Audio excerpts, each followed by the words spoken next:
on social media, and that should have at least resulted in a restraining order by the school against this kid, and there should have been some extra precautions just to keep him off the campus. Yeah, this guy had no business having an AR-15.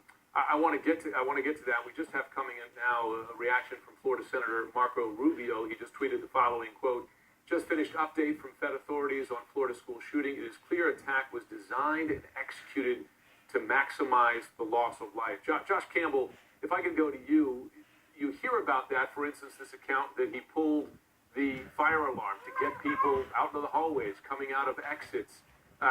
He carried a gun. The police say he had multiple magazines. This sounds like a shooter was prepared to kill as many as possible. Certainly does, and it really speaks to the chaos of the situation. Let me start, Jim, by just commending you for the way you conducted the interview there with Maisel, a witness, a victim. That type of interview is exactly the way that the FBI or law enforcement would treat someone to try to gather information. What happened? And you have to do it very delicately. I think her story shows us two things. The first thing being chaos. In a situation like this, where we've heard earlier reports, we've been covering this story now for quite a while, the initial reports were that there was a fire alarm that was going off. So students thought, well, maybe we were supposed to exit. And then there was a lockdown order, so they thought maybe we're supposed to stay where we are. Just complete chaos. And then the second thing, which is just as important, is that her story shows that the numbers that we're seeing, and I hope they don't continue to rise, the numbers of victims, that's just one number. There are also countless emotional victims out there that are also going to require support from law enforcement and the community. It just shows us how tragic these situations are. We heard a phone of a 17-year-old girl who's got to go to sleep tonight thinking about all that she witnessed today. Juliet, if I could go to you, because invariably after violent incidents like this, you do hear of some warning signs. In this case, we hear of troubling, disturbing, I think the sheriff said, posts on social media. We understand that this student was disciplined from the school, possibly kicked out before. There were some warnings about him. So you might say, well, then why wasn't he stopped? But I imagine there are a lot of kids, right, who might have warnings along those lines who don't go this far. I mean, how do you make judgments? You were at the Department of Homeland Security. How do you recommend that schools and institutions make judgments like this?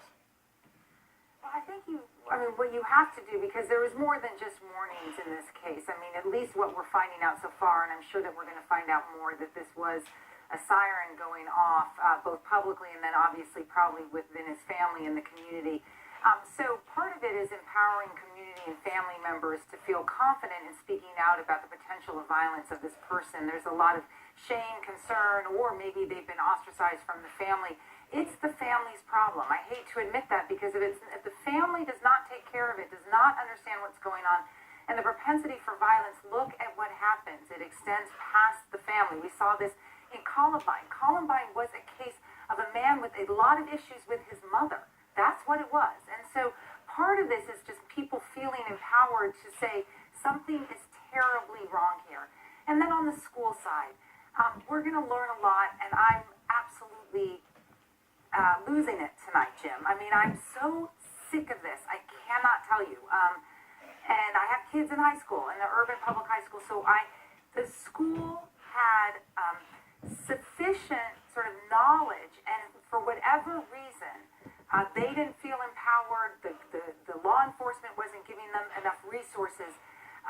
So there was two sort of data points here, right? That you sort of have the potential victims who, sort of wanted the school needed the school to pay more attention to their family.